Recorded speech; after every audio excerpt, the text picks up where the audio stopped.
കാസർഗോട്ടുകാരായ മുഴുവൻ ജനങ്ങളോടും ഒപ്പം നിന്നുകൊണ്ട് നമുക്ക് ഉണർത്താനുള്ള ഒരു പ്രധാന കാര്യം, ഇവിടത്തെ ചികിത്സാ സമ്പ്രദായത്തിൽ സ്വയം പര്യാപ്തത നേടിയിട്ടില്ല നമ്മുടെ ജില്ല. ആവശ്യമായ അളവിലും സൗകര്യങ്ങളുമുള്ള ആശുപത്രികളുടെ അഭാവം നമ്മുടെ ഈ നാടിനെ വളരെയേറെ പ്രയാസപ്പെടുത്തുന്നുണ്ട്. നമുക്കറിയാം, കോവിഡ് കാലത്ത് ചികിത്സക്ക് വേണ്ടി ഈ നാട്ടിൽ നിന്ന് കർണാടകയിലേക്ക് പോകാൻ മാർഗതടസ്സമുണ്ടായപ്പോൾ ഈ നാട്ടുകാരനുഭവിച്ച വേദന അറിയാം.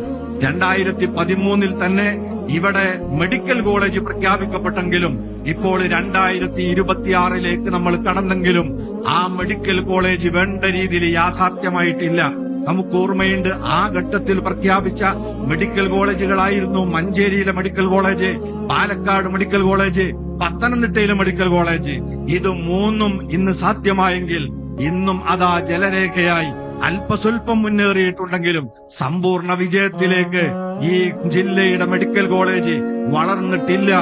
അതിനുവേണ്ടി ഗവൺമെന്റും ഇവിടത്തെ ഭരണകൂടങ്ങളും അതേപോലെ തന്നെ ഇവിടെയുള്ള MP-മാരും MLA-മാരും എല്ലാവരും ഒന്നിച്ച് ശ്രമിക്കണമെന്ന് കാസർകോട്ടുകാർക്ക് വേണ്ടി കേരള മുസ്ലിം ജമാഅത്തിന്റെ പേരിൽ അഭ്യർത്ഥിച്ചുകൊണ്ട് ഞാൻ എന്റെ എളിയ വാക്കുകൾ ഉപസംഹരിക്കുന്നു.